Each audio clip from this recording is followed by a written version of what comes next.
elsewhere. Allowance. I think say Haruna onya when he say I don't know obey, but you are just trying to alert people. Say you should be expecting this. Say BBC near beye. Bakiki media me say though we have my background that I support some of these interventions, but at this point obi ni ho a oba hu obi moba na so obeka say ma omuntwam enkofo ana omo benefit from training allowance a ebebo omo matimi akọ school ehiafo te se me ene omo ma ye background nya nyame aboa omo ananka obetimi enjoy eye teacher training allowance and nursing training allowance no omo na sorry TNPP aban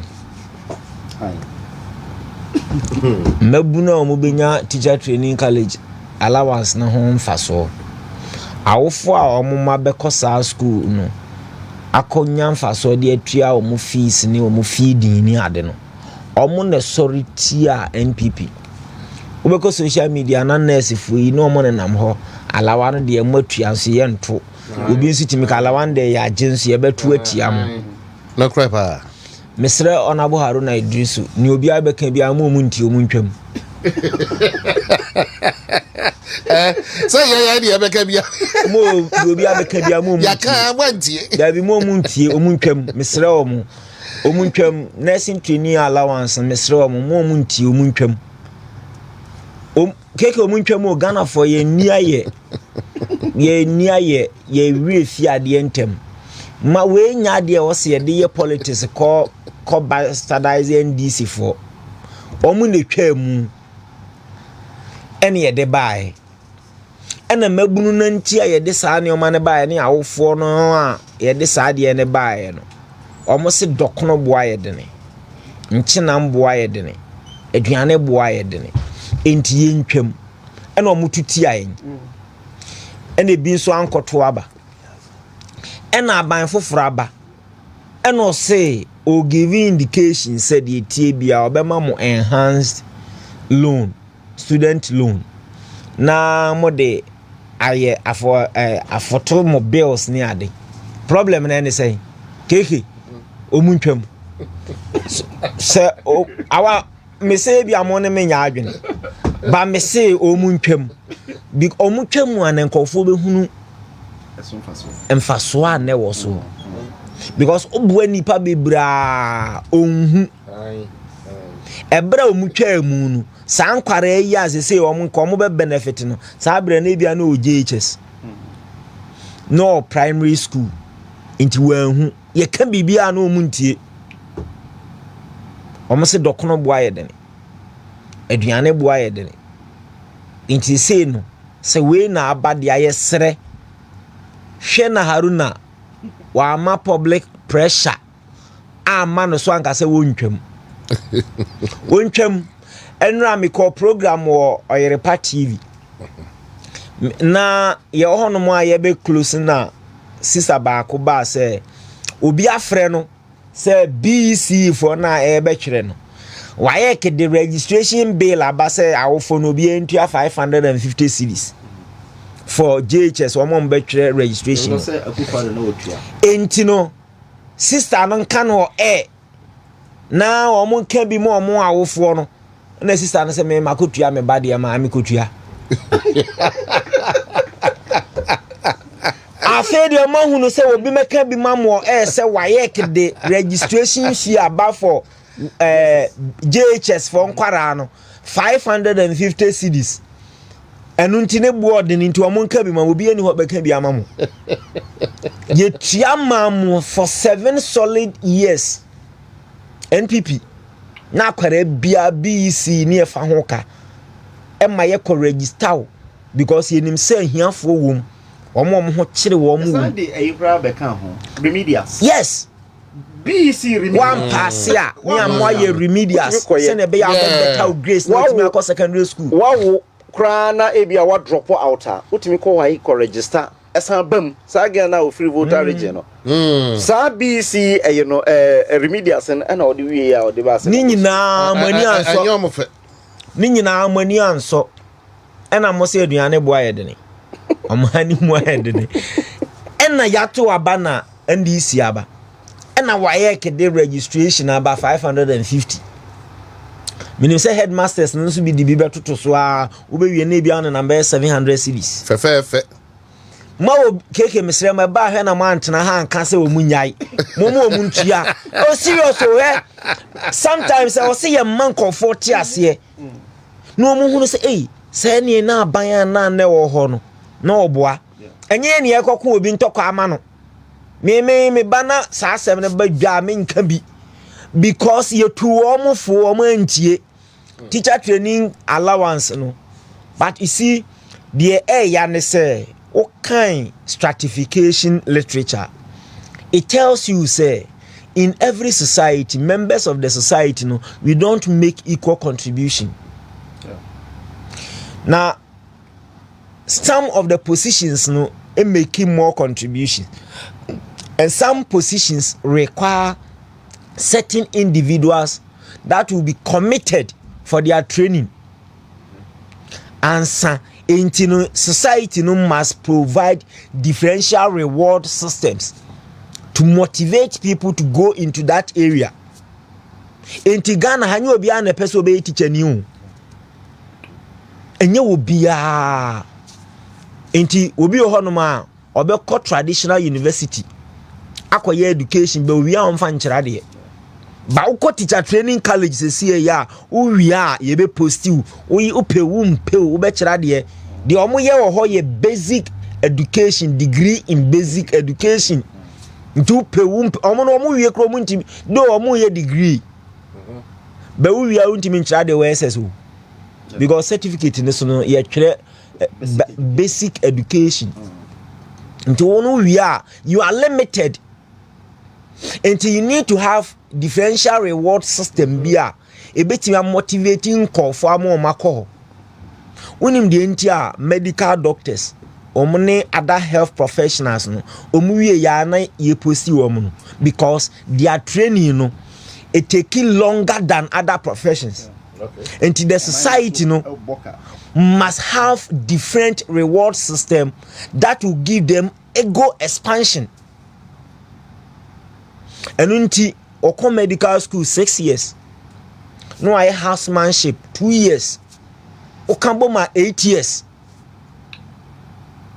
And sana wabeye medical officer. Ame ya postiu. Keke swati. Enti teacher training college na allowance no. A way to motivate some people are. Omo pesi teacher juma bet ebia ordinarily. So ono wan konko tua sa ne man na onye teacher ni. Enti you need to give and think of one thing you may be as you. Obi on my head, ya making stratification literature making we bet money Davis more wasama or mokayan on TV that into can on Tiwasi the NT also de some benefit be attached certain training. Naka said a new be an ebeko said degree nursing or ni diploma nursing or her. Dodo say nebeko diploma nursing. The second university or degree. Dodo say nebeko nursing degree no. Yeah. What I say, but because say diploma no, or call him say allowance be or hono moi a bebuano. Ain't any obeko eno. People must understand this way. A simple say society no ya hon keke. We don't make equal contribution based on this. That is the functionalist view on stratification. So we don't make equal contribution. Into society must have differential reward system to motivate people to go to that area. However, having said this, Mr. Haruna, Omunchem. Keke Omunchem was serious because any penny Omunchem may support them. But don't Enoch or why he the HR boss Omunchem. You subscribe to it. I think the dog cano no cre. One of the reasons in Tiama training college no your bomb pushing for alcohol even today as I speak ko Central Farm Plains enye school bia na what teachers are moduru nsia you can go to a place need teachers are so ene utwemu ana oni obi a okọ UEW anaso okọ UCC eye pa obekọ hobio onkosua basic education bio eti ugu eye primary school no wono no sese no nipa no wafa no osua ade ne se na be a obetimi post no to the basic school it was limited no they say we see we award tertiary it obe award first degree that's fine me was sika me kwa kotua onko we school enko basic education obeko UCC anaso UEW obetimi akọ university obetimi kura ba Kenkye university wo wi na okoye education for 1 year no ko kira de no otro licensure but say NDC class on betwem obo ya say licensure kwa betwem enti everyone say obetimi akọ kira de enti onko ho enti ebeba no obehu say primary school no unya aka bia ebetimi hu teacher to a student ratio ewo primary school no na I feel say at this point they self sufficient na etwam fine but you see areba kwa yo say NDC for enya ano kasanko a say bia omoko gina simpie no kaka say ye ba ye betoa so se na etie ya anka eni asem bia because no obetima ka say bia ugina ba bi na okan but omo documenti o hwe omo manifesto a page 97 or can be about stress free fee no say first year on beko free no osan ka say obitua allowance no training allowance no obitua so enunti na ama yen ye be holdu no say doc de ono we into academia anti ono yen MPP for ye campaign my MPP de minim they make can say oh minim say we MPP but they make can say ye be holdu no to the fire say at least the ono can say obeye no o di share sa manifesto no ye bebo modern na waye unim say o my small screen be omo de yaba committee bi aba say omo nkwohwe education yeah holistically yeah Haruna abeka kire en say sa no ebeko allowance ne beko ade ba ko ni say o se committee ni nkwoye adwuma na yenhwe education nyina allowance ne ka ho eno kire say sa committee no hu hia eno tira mo say omo de economy committee ba ye kan say ene unni nimde bia odi be economy nana sana education de tie pepepe eye already programmed it omo kotena sia committee no distinguished members but unfortunately omo ede omo party supporters ababa begina ho aka de Haruna ekan enye ma okra say ombeka say free secondary school no category A omo ntueska I will not be surprised say beka say category ko prep college any other schools na tueska because say omo pese omo tie de Ghana for beka ho committee no omo say omo hwe Ghana education na omo hu de Ghana for beka ti omo koye wie na omo kire say Ghana for say ya Ghana for say yenye cost sharing na yaye and that is what they are doing okay I said 2009 omo bae omo ba no in 2002 President Kufuor edisa education dialogue we by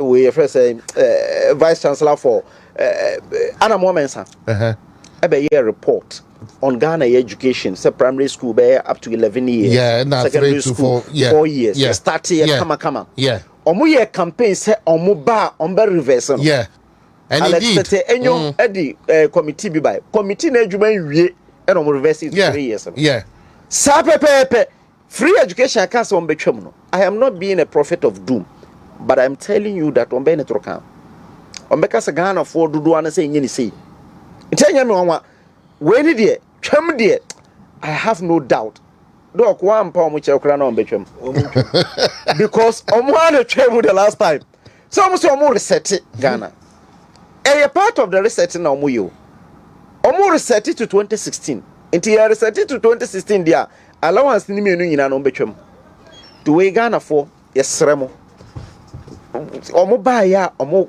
twa ntro se ombeye we na amujitu mu no na bibi se yaba no to bi anhye ne sapo mu nso wo ye MPP ni anaso ye Ghana ni na hope Ghana yi a mo help ye na ye the rebuilding no ye building yi eno tina ma me hu se MPP ni kwotena baabi na wo keka nsema na me wura ho esan se at this point in time ehiankabom whoever becomes the flag bearer, whoever becomes a national chairman, whoever becomes youth organizer, I was saying, no, ye chita, a tiny panachi, nani pano, etimiko, na bibi etimiko. So, Kenkye, say with a ad hoc committee, no position of NPP, a day, say.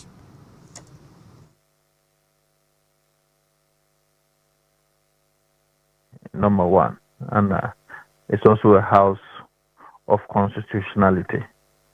House of strategy because we share normal course of parliament. Then based on that, based on how Ghanaians are also receiving same, then you can make a decision. Two, it's a house of constitutionality because you're not upon a boy who buy no, and no na upon a kakra near the parliament. Parliament and the Shemra, yeah, kind of standing orders near the above parliament to Hobra.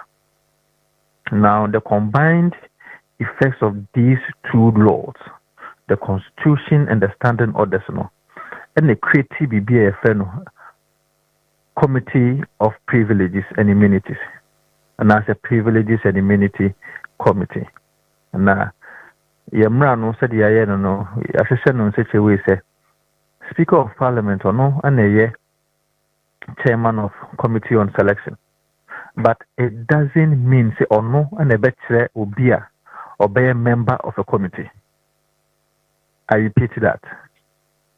Speaker of Parliament or no and a chairman of the selection committee, but he is not the one to determine who becomes a member of the committee. So said all other committees, inclusive of the Privileges Committee, to say Committee on Education, to say Committee on Lands and Natural Resources, Committee on Energy, and in Nomatica Huminano. The various caucuses, the minority caucus and the majority caucus, presented the people who are supposed to be part of those committees, inclusive of a Privileges Committee. Under no circumstance, and nowhere in our provisions, whether the Constitution of the Republic of Ghana and also the standing orders of Parliament, and the Speaker of Parliament, to me, so on the back says, we and a bear member of a committee, and I say we and a bear member of a committee.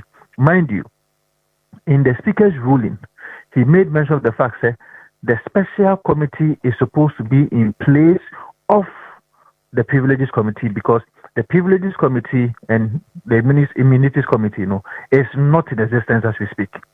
And any committee that is supposed to work as a committee, that's and as our committee,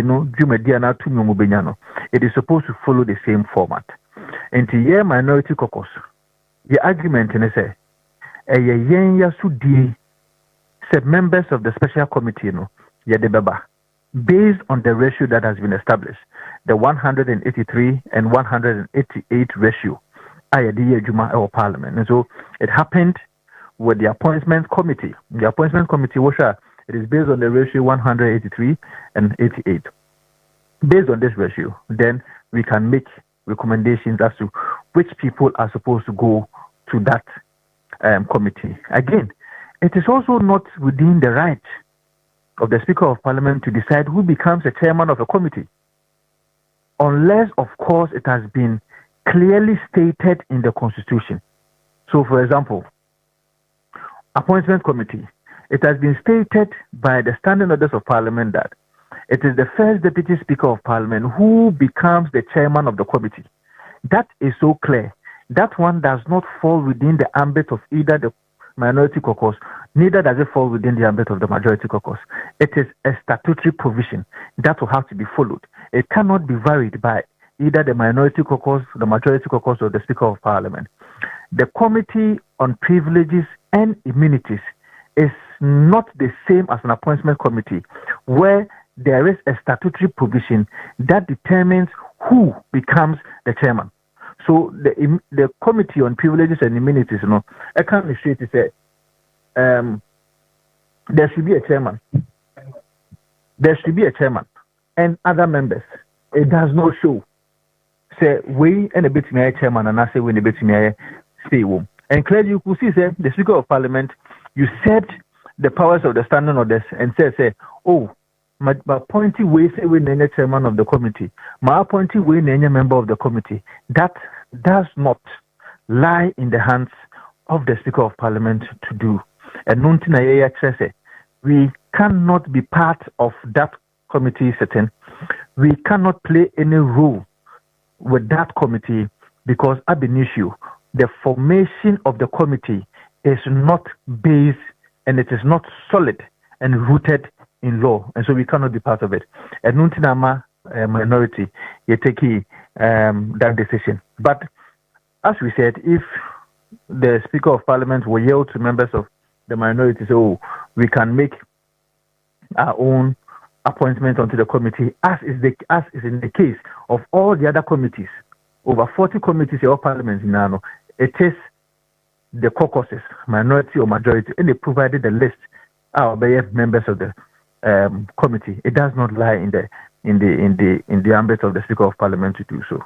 Mate, honorable Medase, Eddie Inchim. No way, a quick one on the sidelines. Answer now, Bekodo. And Zambia also the number daughter of a medra. Honorable daughter of a medra. Why not team Mukans Hasabia and no chief see at the Krataba must speak 5 days. Say, oh, you depart MP. I don't know. Then I'll bet to be a if you're able to tell us something. Well, no, that very time, no, not many parliament. In fact, na a bit of an upset. So I left the chamber and I was watching from home at that time. So I think I heard something like that anyway. Maybe some of my colleagues as to where it was coming from because I don't think they say it's palatable. But unfortunately, none of them also was able to tell me point blank, say, oh, we and I say we, because some few people that I asked, they said, oh, they also heard it from their back. So as we speak, well, because I was not there, I cannot give any vivid explanation and answer any clarification as to how it happened. But of course, the papa, and we should condemn it. Mate, Medase, anyone that vetting and so na dear Bakwa make a edicane say, Yang Ghana for Mubi. Any more century for Nimbi Muyatum. Dintina make us that is the angle I may person Medesha say free. Now your main in 2021 and a vetting na Honorable Haruna Ijisu a minority leader. Now oye deputy ranking on the committee. Now by convention. Wuntumi bisa question. Unlimited number of questions. 2021, meaning say Honorable Ken Oforiatta a vetting. Or more, I think 2 days or so. Yeah. 2 days solid. Sabre no ye hu century for ne Ghana for ne civil society organization bia obeka say sa convention omuntwam. But Sabre no de na NDC for ne ade ne nyina hu say Haruna no mo ye adwuma. Almost subject you for Oforiatta to vet in two days. Go for dame. Or start here or anajo 10 p.m. No da hot in na so. No more vetting. And no more Haley Haruna. So we'll be questions for the whole day. Na you go for dame kwa. By anti radio for ne the so-called neutrals no say omo review omo convention. Edu MPP for so dia ya na MPP for do omo nkan Ghana for ho ana. Omo yom say Ghana for ni bi say MPP for do omo nya Ghana for ana. You see NDC timi omadwene ye omo say omo betimi aye bibia etia obi. Omo wo ho kwan. But obi ntimi nye the same thing. Enventia omo. And na na afenyoma can say the NDC can put bitter pill on the tongue of people, but they are not ready and they are not willing to take a bit or a bite of the same pill. Ediana esi of vetting yasi. Me day na ntokwa ni si e mehwe ni nyina bi. Na mehwe. Utie we no so mo agree say omo be vetting nipa 3. Ye kakram so yemfa ba kon count the call 4. Ha no masa de ba kwa ka na abaye 5. Omo be wie last person who say akando mu nyina file up our mobile no yabre Saturday 10:43 or so PM. Na vetting no this time around yeah missy bibi. In the past na so be vetting na committee no advertise it. Emma yehu enti wa wo bibi efa nominee ne ho no. Then you finish the committee. Ebia baby a uko school okobo brebi baby a waye adwuma da okoye bibi wo ho. They give ample time to the general public. Say ene eda we ye vete Kenkye. Enti wa wo ne ho bibi a fabra. Enti wo hu say beduru ho no mo no ni are refer to school days. Brebi a okoboy ene bia se suspension bi ni ade a omutimi twere ko baby a uko school ekoji information about conduct and I say bia you were involved in any examination or practice and I say some irregularities bia but this time around sa ne mani na ye hu adentina ndc for nko amre so amom pese sa de ne bekoso. That is the angle I want to take it from. Then Osha vetting anymore. Let me come to Okujetu. In 2021, na nyina Uganda, and Okujetu ni Honorable Murtala Muhammad, Tamale Central MP, inya antokwa. And this is for me, you know. No more, no more about the car loan to MPs. Okujetu say a unconscionable. Say adwene ni ho. Say yebema MP sika. So on fan court yabema ni loan. Na aban ni betua half of the loan. I think part of the loan now MP ni so betua half. Ena Muntala say there be MPs ni bebre kra ye ni. Nte wo muso hia sa facility Okujetu kan almost all the media houses, Facebook, ahefa oni muntaka no mu trade west omo NDC for me no nje duru baabi no na o send NDC mpanimfo no party officials no ebem e calm things down not knowing says antokwa nyina akwa akire no afa akire akogi loan no okogi aso de akoto combine harvester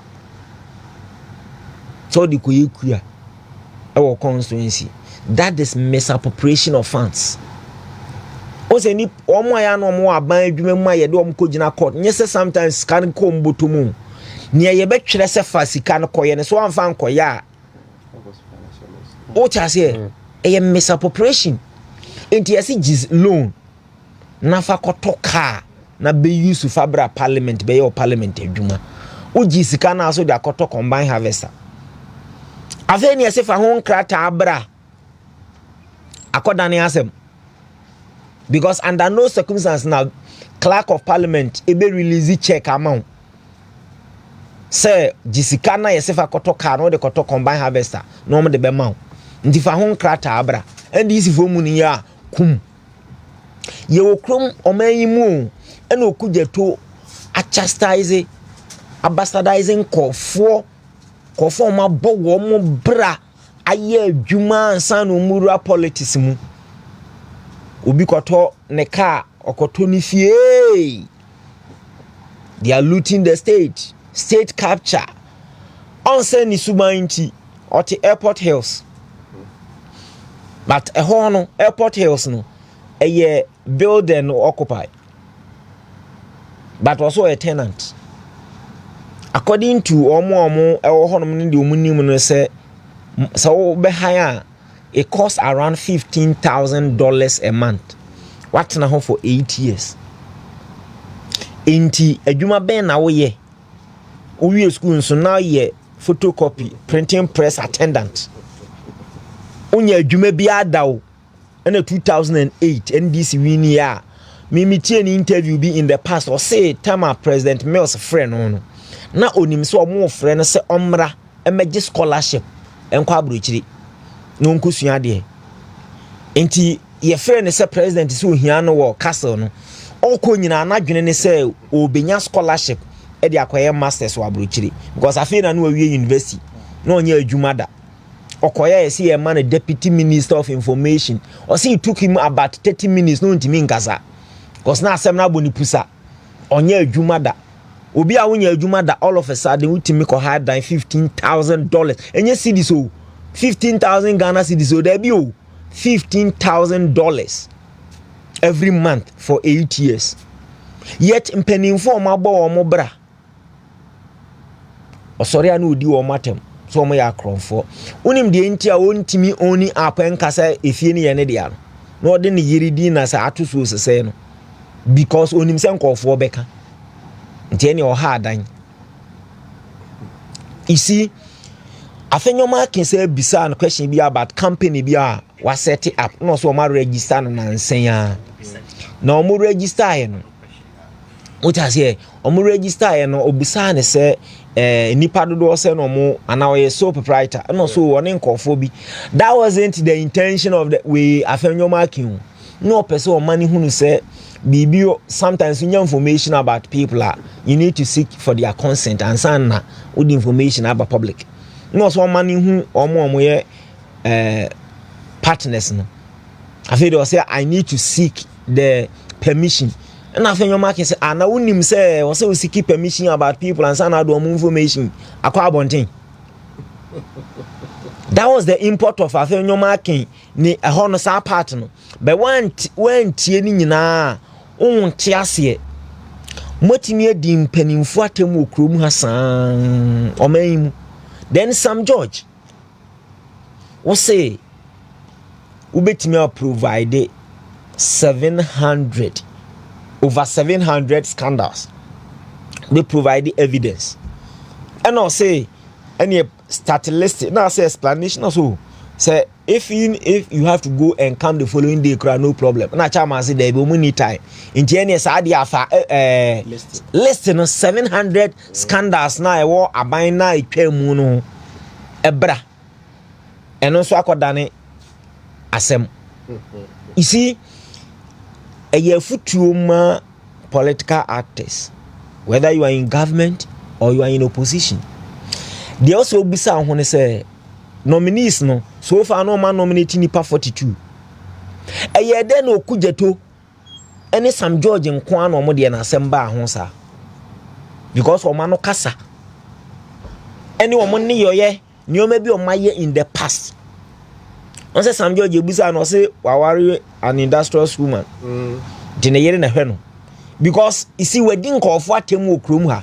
we twatrato nkofo so enti say ye hwe usika ne wo earnings ne ade a yebebisa say wunya no he de ne meyere o ja say enti say no no ena na abugina poka no he Sam George yenim no as Jata ne nickname no that is his nickname Jata but say Jata is in the pocket of the wife because of a tronti.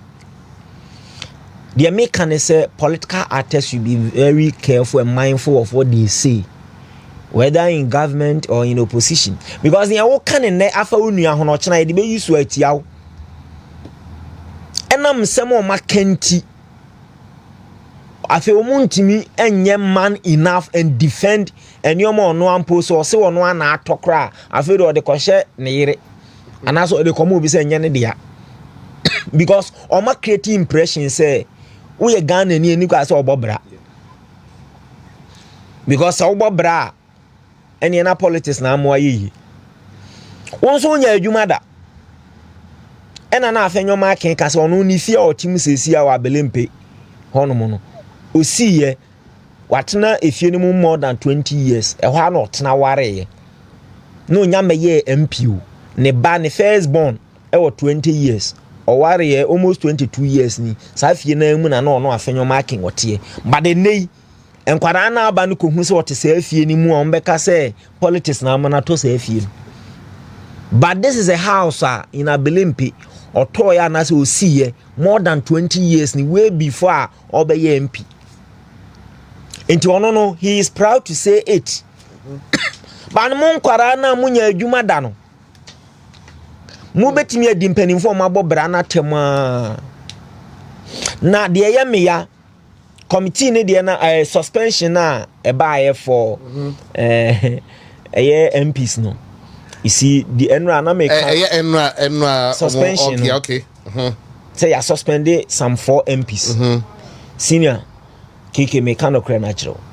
What was the rationale say speakers was suspended womo na fi dey say free o suspended womo now what's go ahead akoti committee so mo investigation on what basis and na fi o suspension no Kenkye utie me say me condemn any form of violence de basa be because of parliament in any form. I'm against it.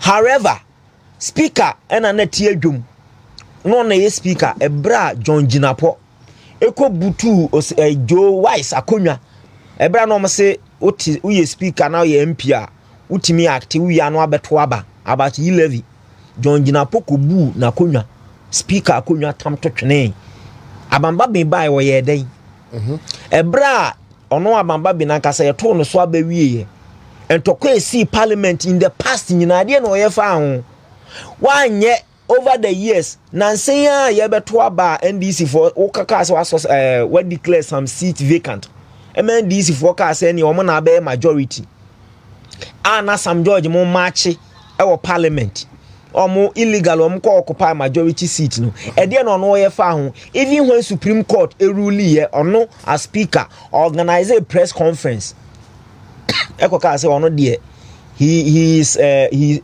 also dey follow constitution oti ase na obu Supreme Court animutia na enei medium say I condemn any form of violence but yenhwe in the past a dear response ben on no ye reaction ben and o make ye towards a ye san subamboni na ya na ebinumu da na di wo ho no now wako wo say o suspend wo mo na wako ti committee enti se committee ni wie no mo de wo findings ba no mo se da bi obi anifa so wagu wo mo anim ase of your suspension ade na wontwen na wonte committee na wonte committee ni wie no invite wo no mu betie mu wie a you are being prejudicial now enipa na ordinary committee chair no Kenkye he is on tape to have said in November ebrom ko occupy MPP seat no sa honorable Bejira the ordinary committee chair enyo na na gina parliament house ko kan kire na po say o kai say na po kan say obeka kire say so oba na otena konwa so oba no oh yeah sure and he's on video to have said say so ko inside ho no ko hu say MPP ni bi ate majority side akonwa ha oba bo na ni ntokwa na besi this is the person na wo de na committee chair sentokwa si parliamenta na o probiam na committee chair obi a ya capture on video saying say wo ko inside ho na so ko hu say MPP ni bi te majority side ho no ma na ye ono na konwa wa reserve a oni ni pakro no beko ene entokwa na besi parliament we will fight. This is the man ordinary speak committee chair. You see intermediate this whole thing no nyina mimi hu ni say eye nia esipen inti na embodi nipa ni bi ema omoye ni omoye no. However Kenkye nia mekani NDC for ema nenye o madwene say omodoso enti de ebeti bi ombeye de omobaye o because the way I see afenyo marking any leaders no this time around I don't think said there will ever be a time or boycott and walking out of parliament. The NDC MPs should be prepared to debate, do proper research based on evidence and data and debate. And your numbers gidi.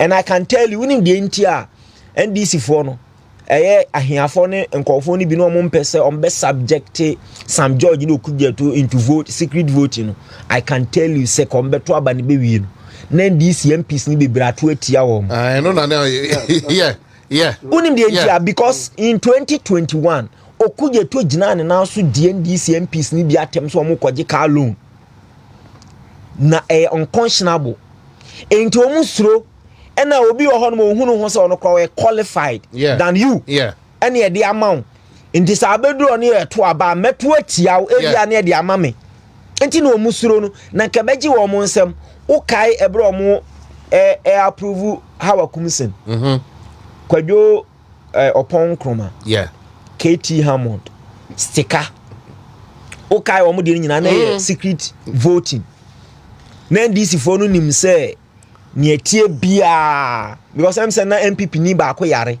no na sticker de ka ho okay approve sticker so in two batches ojo pon kromani how the first one they went through honorable KT Hammond sticker mon so de ne buy the same thing omoto so aba secret NDC MPs more than 30 na to ma wo ema omo fa mu enti secret voting omusuro na nka wo 180 MPs 80 something MPs we mu 88 or so almost mo me enko secret voting musuro won't ask you keke 180 plus MPs we mu 88 almost say we yen supporting nomination no approval no enti yen koto so aba mona mo 100 and something no musuro se mbakwa akoto secret board enka wo de wo be utikroma enka wo be hu ete bobo enti wonim de enti a de afutu wo se nyina efe free mu ni se wo ye politics a entwitwa wo nua na ntini enwu nua ho fi se ne be ya wo wo benya animunyam because ebeduru ma ebi no ne wo keti a wo nua ne wo ye tua wo nua eno a ne be se agina so de abu aten ebi na ekoso no ntie nyina yenhwe se MPP fo amaba opposition amaye madwene se mo beki kansem bi a sebi emfata etia abamu a mu fo no without evidence. I'm being careful without evidence. Se social media nti sa anyoma no enyira o enti wan hwe ye asema obeka ne ne ebeduru 4 years time na bia ba umia na se nipa foforo de ne beba whoever omo be select no ye be wini ama na akogbo udin akoma position afeni ekotwe videos ni e be bisaw do you still stand by this or you apologize afeni na oti hono hunu ne obeka enti enyina emfanya adisuade ne enye very careful with our trances so evidence keep the evidence and then make your point without insult, without attacking people's image and personality. A very key. Enti obi anfanya na doc we any submission no.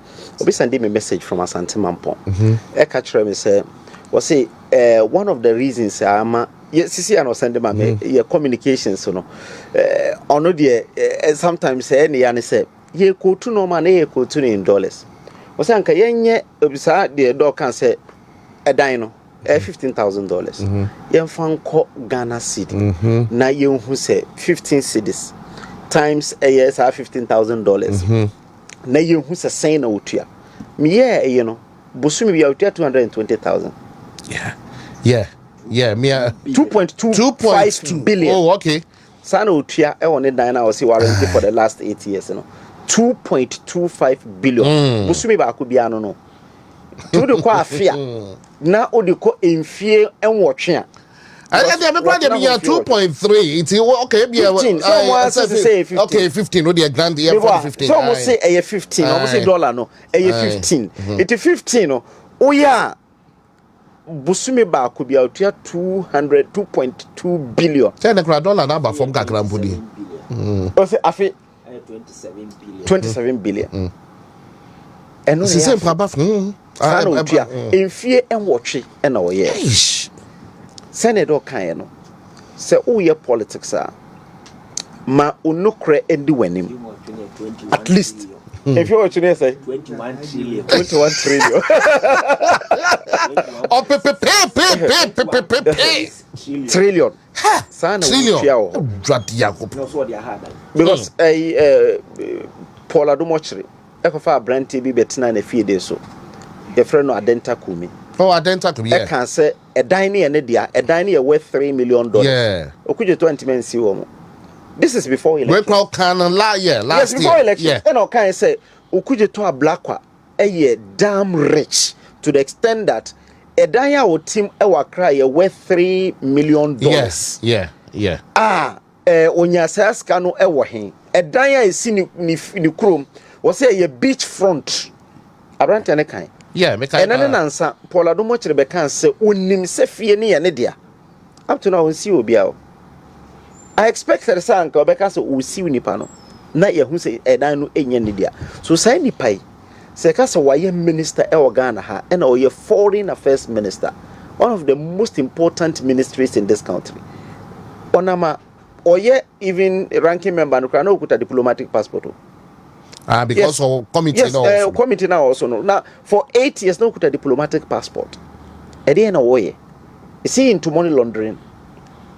And na Ghana for the do na ebisa because we share the kind of friends saying sika abrante nanya any de war ye woni kurumu a MPs no saying a bit me ayesa. Sam George 2 years ago wa wo see oyere no was a career woman, but she said the Ottawa Timma 2 years ago. And that some George say, my men national or say near an national or no night 10 days every year.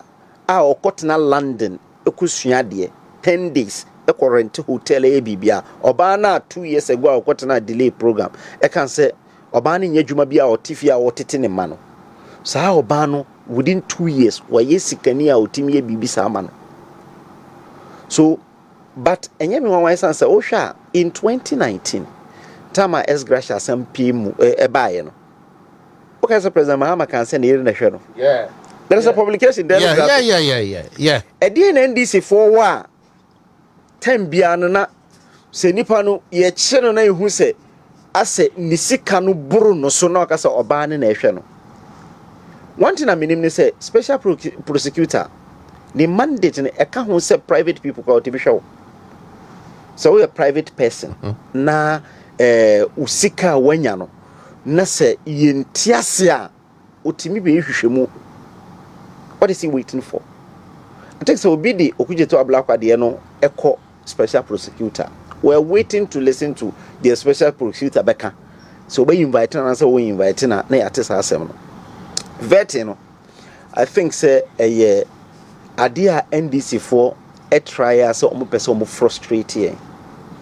Omo nim say omo frustrating omo the numbers to approve. Omo 184 people to approve nipa omo penyina. Omo 183. Omo Asante Achim North we independent no. Or say NDC ni say nti okotena omo nchen omo A+ omo NDC for mienu because we more MPP for anymore more they wrote on MPP to win the elections Asante Achim North or cancel MPP ni onam kra say toma Dr. Bawumia na toma me and or they win but they say they also Asante Achim go for say why NDC ni oko A+ a suspendee vice chairman any organizer kra because omo na enama omo ye campaign mano. So but omu nyina say omo konte omo 187 omo frustrated na ye free ade no so a na omo timaye. You remember in 2013 obi anka iwete aye no krom ha the media were not even interested. Say na ubisa me say question me na bisa okuje to black watama ya appointed no as deputy minister na wonkai essence in 2013 him say a win elections no enti ye kwotena vete na asa ye validate sai elections in ma yankotena vet into omo ye no troka it is na omo pese omo ye no enu ntina ma omo di frustrations neighbor. But I think said this parliament no ebeye one of the best parliaments. Okay, man be a friend of Dr. Dramani parliamentary bureau for parliamentary in Africa. Omuna share parliament send parliament parliamentary BB yeah. Was say just yesterday I was say the minority no ever holding chain majority no. If you don't know so, but I see the majority is weak in parliament. That na the quality of people I declare. Nipa 88 no bubu di hwe. You have every quality you have. In 1996, there were nipa 61. Now so 61 no up to now obi a wonim Ghana politics we be catch us ya nya opposition ya papa chen that time. That time na Chairman Sabonsu munyina na enkwala omuomu. GH Mensa, Dr. Kenkye Apraku, Adokufo, Christian Churcher, Ububo Mudi. And these are the caliber of people you see now. She parliament no. MPP side no. Menkasa akokra enye bibia but empenifo ayum eye anyimadumo. Your friends say Asante Atem Central yeah. Omuni empenifo ayum. Omo kana young people. Omu nyina so onim de. Obia jina parliament obetimi akasa. So da omase they are holding the fourth because ene omuna kuta party no. And until na ama day na ye suspend day 4 no. Enipa no so. Enipa ye 88 no suspended 3 now was suspended no. What was suspended omo so ye vocal was sorry I be man akasa. Person say at least another watna parliament or aye leader. It definitely sorry I be man akasa. What enimu so or suspended for 2 weeks. And which is one team member parliament no. And no actually said they want to frustrate us. And we use the speaker to do that frustration. But actually almost say ampa yenim eye emrano. And again, mempese yebeka say ye boycott to bibi akra. We will not boycott anything. Yeah. And was say ye call me even media houses. Me say ye boycott. Even media houses we shouldn't boycott. Yen call na ye magana for who say NDC4 did not win these elections. The chair. And almost all the time, you lose elections at the chair. In 2008, the same thing, apathy. And at this time around, the same thing. Enti ama Ghana for Adam Omoho Super. Musa Dankwa said approval rating. Musa Dankwa or the 24 hours. Doctor, in academia, Adia Bakwa Muye say, Omutimi BB to shape up public opinion. Omudi BB sabe tumwa na obiti bebia. So okay, any mama, omo jine tumpa. What say? Who the 3 days na ye? Nipano, wadi oni busumi bako, cry for the busumi bako. What see who the 3 days and an interview nipa 957. 957. What see a bio how free or mufunso, a bio how shall 1-on-1 no bisao. Questions bane no bisao. Questions ne etimima who say nipa be approval and so on approval. Ene even NDC for him say in terms of security Mahama faili. Even appointment. Ono so mo ye neck meeting. Yeah. Fit last week omo ye bi na omo call bi off omo ye bi. Omo ye say omo be ye neck meeting because as ye dun ketia say wa pushi enkrofo e was say appoint omo. Ibrahim Mahama is controlling the appointment. Exactly. Shemratia yama appointments ni nyina. So me je fina oye Ibrahim Mahama tama ni nuano mano nyina hini box site no. Exxon me je fina na eye spokesperson o hwe the CV amode baya eno nko ana omode share as the work experience. So because a lawyer ni but no a spokesperson for ex-document. That was the experience amode share mu. Hwe emrante ade ama omo. So ama ase dun ketere mpanimfo ni nyina buofu. Se appointment na ekohen. So Musa Dankwa atumampa Amerikaba se Ghana for 84% say omuji tum se Mahama cabinet list yes Bole party office exactly. So enti ohwe we na parliament ne de I think that it was say ye nyina no ye boa parliamentarians no na omuye adwuma se na be ya on betimi I hold this NDC for because NDC for ya omwanim say in terms of quality you 88 there. Now so in terms of quality you wo emrantie any mabawa ombetimi abo adwuma hold omo to the fourth that ombetimi aye adwuma. So I believe that vetting the ekoye ede bia ombesan ba bia no e wo say san kwotena ho bi. Emi de say yan kwotena sa committee no so. Esa say nipa kra wo chair committee no. Ono na oka say obebu obi o. O say obana o temakonya so abeba na mabo. The same person. Enye no krom na nkrofo start ties say ya man appointment no. Yeah. So sa your friend say nipa no na ote animu say ye hwa. Hwa no ma me na asem na wo ka. Say ni kunu kra ka say on so mfiro. Abra papa kra no oye oba parliament. O ka say oh, say wo see uni mo na bibi say anko ya mapachew. That was Afenyo Martin said. Na obese na vete ani mu say me kra no Afenyo kasa say no me kunu kasa me sorry mfiri ho. O say me kunu my dear husband. Efra me say me sorry mfiri ho. Ma me no de oye no wo ye ndisi ni prekope. Because asem na omutena ase e kan say nipa miense na obevete omo. Mutala, Pelpo, Rashidi Pelpo, and Sam George. These are the three people omuka so ombe omu for the day. Omu kodru hono okachire ma apart na ma apart na kwotena ho eno okachire ma apart so oh ye the transport minister beka ho eno ma apart oh enye hwe yemfa nka ho eno omo de ka ho later no see Kofi Adams kra ni nkrofo aye ready ntie yemfa nka ho eno omo de ka ho 1040 na wasan ahyepo okuje to se omra bi okuje to a at least ni ho asem no enye speaker message or the buy say was suspending MPs now. So now Afenyo no we any questions. No way. Because okuje to the anka 10 hours cry bit me abusa no question. I expose who he is. Look at the exposure. Afenyo fortunately only there's how I can say oh a landlord. Me I remember in 2013. In 2012 as far as 2012.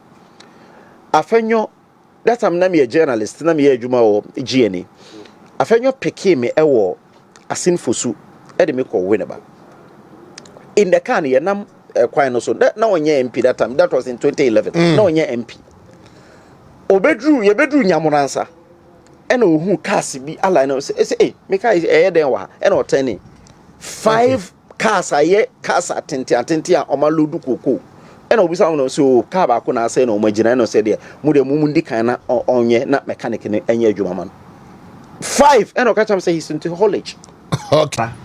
Wachire baby and the company so ne na keka ho because before say call parliament no na obi ana obi anim say oya business he was even assemblyman ho a presiding member e wo win ba ho ansa na ho contested as a MP winning. Yes.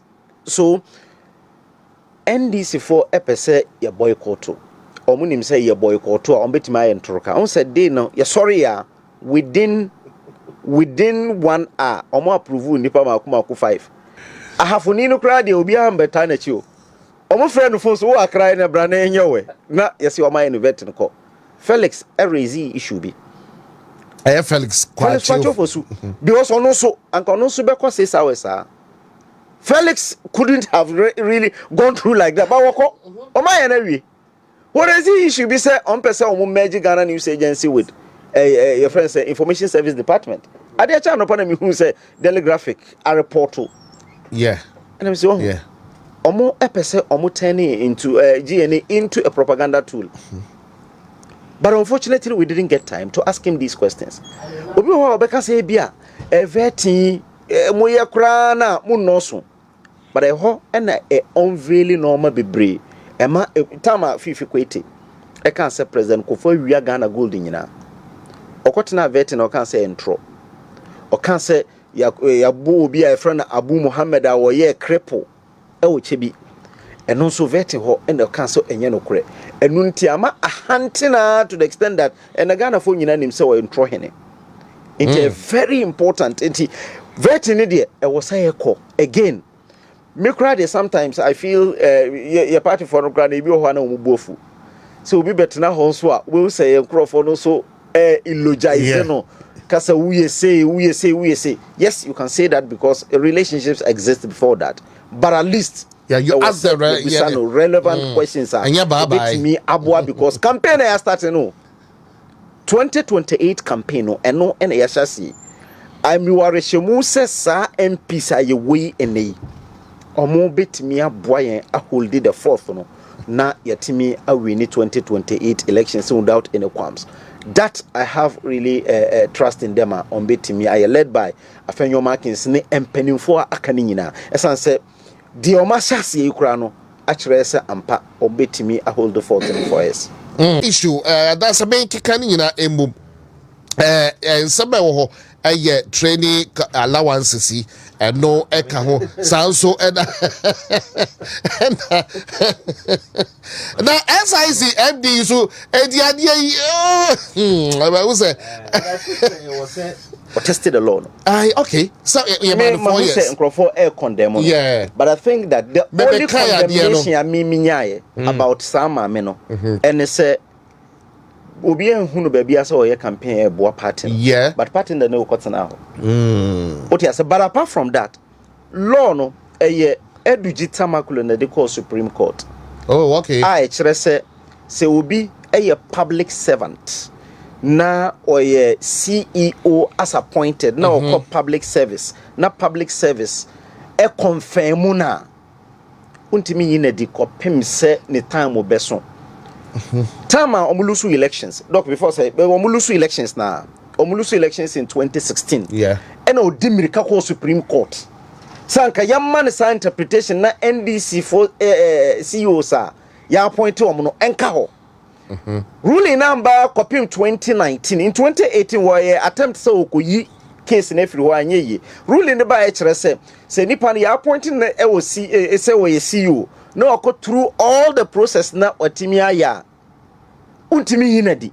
Eti mame no court. Even though me the aya me ya pa ne say omo a se omaka ho a ompe se NDC for keep omo nyina. Omo nyina ya fa omo adwuma no obi ehu omo da. Kura say ojina be campaign. But mama boy at least campaign appointments ya boy at CEO at the CEO level no a chere se nipa ne ye adwuma ye reward no na wohu se ampa obi nkotena baby enkasa me a public servant ene de eno ntina ma she's not enjoying any support from anyone because obi anyhow was supporting say you see but she's challenging the law and obey win case easily. Yes, my kind true now, you know. And you can see that over 4 years, yes. 2028 now. The Katia from a year, you know. I don't think I'm say, Mahama Bebre Noah when Timia appointment biao was through the same ruling. No, I don't say Obi resign. I dear child upon all the Nipanashim. And you want to say Maslow was a Maslow can run or resign. Yeah. Almost now 4 years. But I don't know resign. What resign by Ochina better say will be alcohol. So I think that onon kwa serve as that na. Ebeboa am at least some sanity be abakakra. Casey, because Sadia Wala can walk in kind quarter, you know, there or what till by 1st January 2028 grand sana where we're free adjustment. It is other year the almost said yeah or refund the salary in our orgy per annum so the end by 840,000 bid doc yo assembly echo so e wo brashe bedwafie sada no day 60th anniversary of a year JB Dankwa. And Tinacha say parliamentarians the brashe bidwafo no mo ka ho asem e wo efie ho a year 60th anniversary of the death of Joseph Boache Dankwa. When him say NPP for so the JB Dankwa there. Enya sam ketwa. Just say yes JB Dankwa na yi dombo ne sai yi nyina ya omo ha na ya de omo ideology edenam na omo celebrating the 60th anniversary ada odi ewuye no afenyo market kasa no na yete daughter of a medra sit down daughter of a medra sit down na amanfo etwa omani ewo brahye bedwafie ho o hwe eye footage na same afenyo market enso etwa dani na come asem but before that no o hwe eye heated debate na koso a meyi video bi e de akireo na benana kwame video no ye ready and anka we place video no e de atoso aba me was it governs kwame or was it okay my statement is just simple. Yes, it is good to eulogize JB Dankwa. It is good to espouse some of the good things he did, and I won't stand here and say he never did anything good, but it's important to appreciate the fact that he betrayed his state. In fact, Martin Maridev book, Mr. Speaker. He was a traitor. He was a traitor. Sit down. He was a CIA. Sit down. Before I walk into this chamber,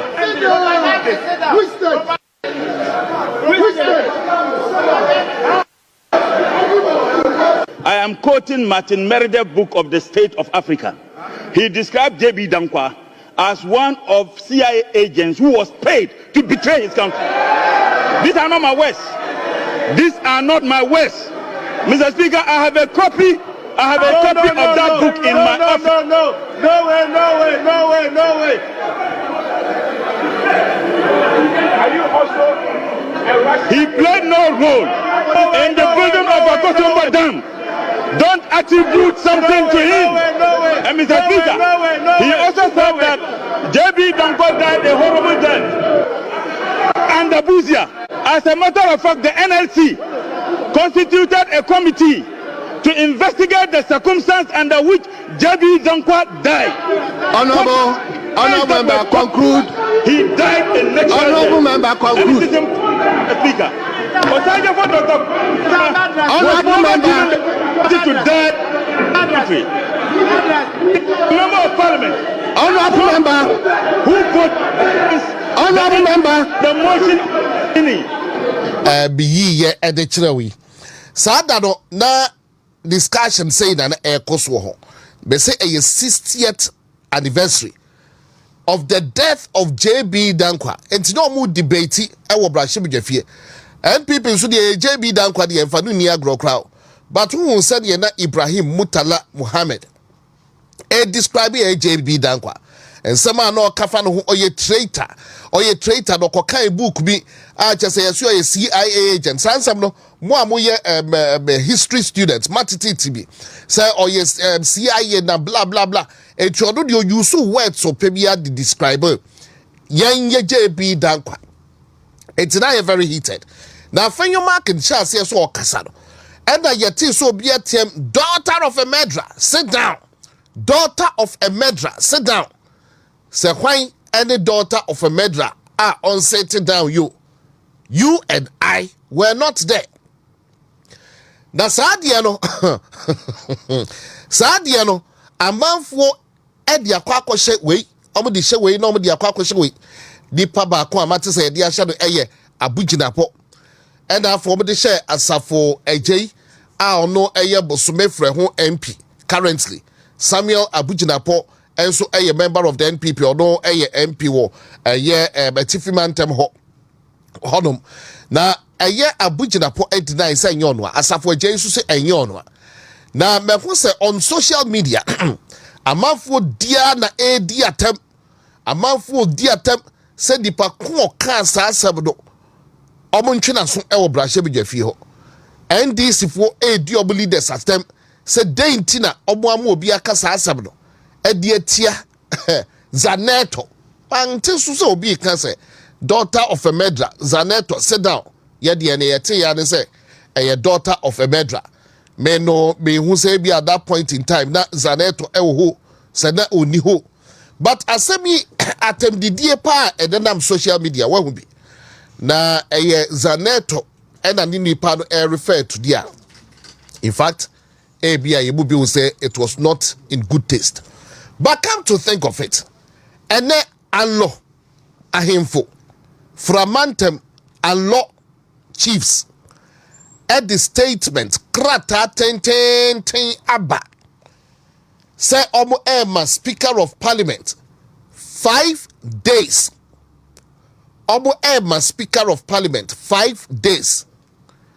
Say nipa otiemu daughter of a bedra sit down speaker enyinu MP na omo de omo nhwehwemu omo chiro okrata no omo nhwehwemu omo so omo teze eye abugidapo omo teze ya safuagye omo nyina se enye omo a enti omo ma speaker of parliament kopem eye bosumi ya yewomi neda etoso edu se onyi nipa do MP ensem no eda ho se ya na mempese bewdrem but sanye aircron ye bewdrem ankasa ya na ensem because na ade no ntwa yi a Ghana fo ye nyina ya de ado tum sa ade no ntwa yi a no man no asumdwa ba mu kama but enra bi eno de na ma ya sema ye tintin no enra bi ye nyina ye ti o man ba ku di ye hu se enkofo bi edi nkofo atem repeatedly edi nkofo atem na obi enkasa no obi de ye kodi na tem no obi be kasa dia eho ene ye say hypocrisy nyachum sem atem didie mi amete hey mi nidi atem wo bi show so enya dia bibi didi atem wo bi show so but atem didie ni because akoso for so long a time na ahemfu bi mono mu feel comfortable na muti baby na kofu odi atem na no all of a sudden ubeti bi no atwero ho krata dia ehon ya na question mark na ewo enti ene allo chiefs at the krata aba said the poor TM daughter of a medra no omo ma speaker 5 days na no omo ayi no minim after 5 days no say speaker nya hu bibia ahemfo no na me hwe krata no say dan no obo so obo ebe enti omo ma speaker 5 days so onyi say di pado MP men so atem didie so but they made the conclude ya woman mu ha omampani Dada Rawlings o describe ono anen kofo babies with sharp teeth no na he for na all come asem odo ane party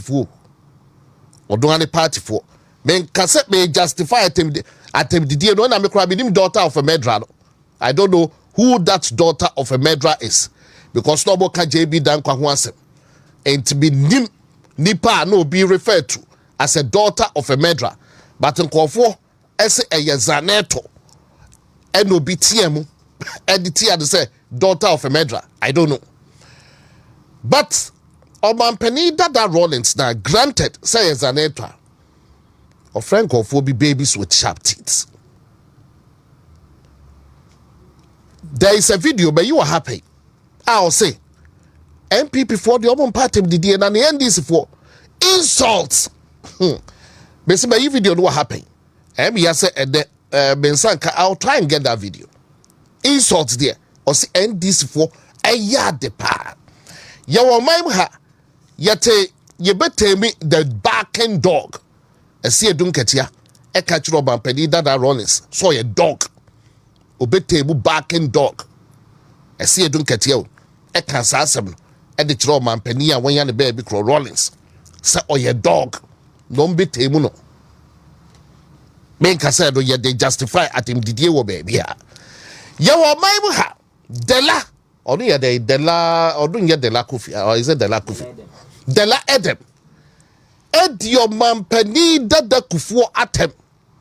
ɛde ne yareɛ ɛbɛn no kaayɛ and no chiefs bikyekyeabo ebia ɔmo ante menkasa nti ahemfo ebia and no chiefs ɔmo a ɔmo de hyɛ baako Dela Eden edi ɔmampani dada kufu atem no ahemfo amwo anlo yante muni o ebia mante we die nidie ma ebia no mante bi mo amode hye dela edi omampani dada kufu atem no ebia na motukwan kakra we die nidie ma. But we can go on and on and on. Insults bay na anko na nado so. Insults bay na anko baumia ende de yire Samira so. Samira kwa de ene bobo. Asa chese ojina baabi na obo ba si bra. Sabe mpradiasa ye nyina eti oba mu ha. Medisi haya. Daughter of a murderer. Who is that daughter of a murderer? Yeah, sir, you better parliamentarians to be in China, because as of now, me name's our daughter, Kwan, ye can some sunny American. Beppen Nansono, the poor cancer, ye hoon here. Nti and no chiefs, Krata, Obadia Babe Tuja, I don't know. Asem Sebe, ye bedroom Jaleho, a brebema. But Dr. Tnase Enche Awal Muhammad, and so Ebet Tnase. Now quickly ebi and ebrebebema I Bank of Governor the end of minority also ejel gunichim says it's obo track akoma IMF enro amebo so e de kire IMF fo no a free na kopem is next week and check no omo be landi o man ha omo be hwe ye budget won sensem mo be hwe ye budget won sensem 2025 budget no na omo ne mpadifo aba be di ho nkomo na omo ahwe economy no said the Kika Kronti. They are expected in the country somewhere next week. Our Mobeba, it's the MPP for so mobile track IMF. It's a Bank of Ghana, Governor na Omodena Babe Shahono. In fact, if he won hopa in Tiano Suno in 70B, I don't know. And every Babema Ghana for near Mamrono Aircon. When did you home? Yo. Week way Musa Dankwa now no the answer crowd the way just the person measure Musa Dankwa after say basa course or parliament no offense why ye be ma NDC winning enti no Ghana for and uncle to abo but yen to be can kusi yes that day ye say obet to me take Ghanaians for granted says he say Bahama approval rating equal 84%. After a yabasa no see Brashe Bejafie bole omukotwa eja de to NDC for party office mu na ho omutwa eja edi to party office mu no ehona no yes our research work we and also Ghana for edi ajepa approval rating for Mahama equal 84% because a list no dey ba no ne cabinet list no dey ba oh Ghana for edi ajepa ono ne research worker oye eno no eye NDC for enra omo no pane omo kofo gina and NDC for ahiafo eye jifa ablagomashi ono ni video bi e wo ha oye basabasa na ndo be pepa na ni so so ya actress eno amekai actress there o ka se obehye da miemia da ni ase ni wasua obetumi aye oba no the rob mokai rob or the rob bi atwitwi da ni ase and obetena honom na okasa na wayi hankira or pepa da ni ase. Meanwhile, video no so no ono jifa ablagomashi and oka said they will beat NPP people to pulp. Also mo be bu NPP for to the nsa to the nsa e wo wiem enra wabetena hwa ye dani mobobobo sa da ndisi fotio hypocrites that is all prepare padania sinisuo aso nye hwe bi wo bi ahunu video no ye na oye wa hu a kire ye be bi a kire enti omo akoka omo asabu nyina na edu MPP for so na omo beka omo de dia yes clerk of parliament say ye ntwa so eno omo be twa ntro no e dia to eye NPP for so but beya nti yes omo si phase 2 bi omo beya the in camera omo beya phase 2 no in camera na minim baby a phase 1 no eko wie no mo akwa phase 2 no in camera. So when we get the opportunity yabeko na powers that be announce omo a edimu akotene no yabisa say NPP omo de ebidim so omo recall omo nkofo se omo nkoso na kopem se meeting bi bekoso ebi a ebenya information for fraud the edim no say NPP for any ad hoc committee no so ochina bejira ese committee no so betina se no omo atoa omo adwuma no so enti omo nkan se bi nyina omo wi a no the report akwa speaker of parliament but yebedu hujuma na yahwe talks are ekoso behind the scenes and honorable ayibedu entry no say odne afenyo market entry nkomo and information do be 100% beshina na mepe mafidie no enda hase ya yebekoye nim na asem fofora ewo ho Parliamentary Jumedia na ekoso ministerial vetting no ada na omo ehwese okujeto ablakwa still documents no rent no on fanko you sa documents no maintain se odeko on fanko na no kre ena woka ena rent no wo de wo se wo rent ena wo landlord a wo tue wo sika edemano CD equivalent what can documents be breba wo se wo di ni nyina beba adai no kujeto ablakwa bepem ne documents no Wuntumi fankoma eye committee na je se o twantro documents no wo ka loan die ne ho ahwan nyina wo ka sa wo de bekono ye hu sa wo de akọ na je se entro bi wo baby but you swore under oath and so you can't do that okujeto ablakwa wo ye man wo say you are not a coward na empo wo ba na Ghana for na tro nsem de fa ho sample what delete to Facebook but you are not a coward okay before committee no if you are not a coward other than documents are wo swear under oath say empo wo de be kwa akoma committee no Wuntumi fa sa documents ni nyina enkoye enti Ghana for mosempa eye be 3 billion okujeto ablakwa etua no busumi bia watua sa sika ya 8 years busumi bia no wasua 3 billion titisika 3 billion no de egu afie ru aso abimu no de ekosi ne landlord puno ano say landlord je me rent enie anya agro ne yedio $15,000 titisika 3 billion bia wunya sika di bia ka obetumi abonta abodan bi kura wo baabi na wo de utiato da bi okujeto ablakwa odi tua rent enti say sika no ena o se odi e ho krata bekwa akoma mpadifo bepemene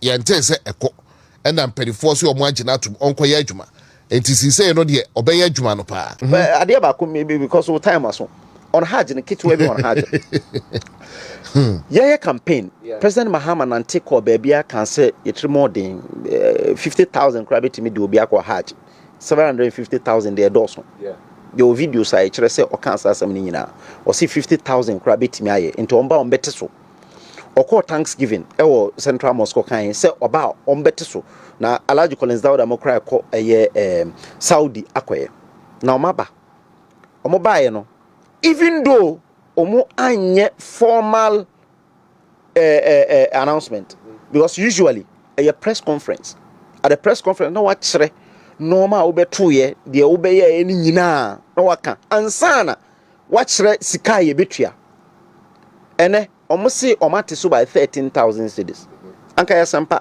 anka yebeka so waya ade neso ekohi why na etua who is paying abai na etua na shortfall sikana abai na etua that's very important. Yeah, abai has no business paying a dime on hajj because Ghana and I say kramusomo no hajj enye compulsory for the rich sikafo nko na kwa hajj because we pillars of Islam now I just say sikani no ena eko sikani betime tua ma obi akọ se wunni sika eni uso salad yes obi abetime ayebi dia kan nyina obi betem but we ni de yesi dia na hoboa so no ena eko so se ɔman no ebe so nipa na se na otua bibia who don't subscribe to that because kramusum ekere pepere se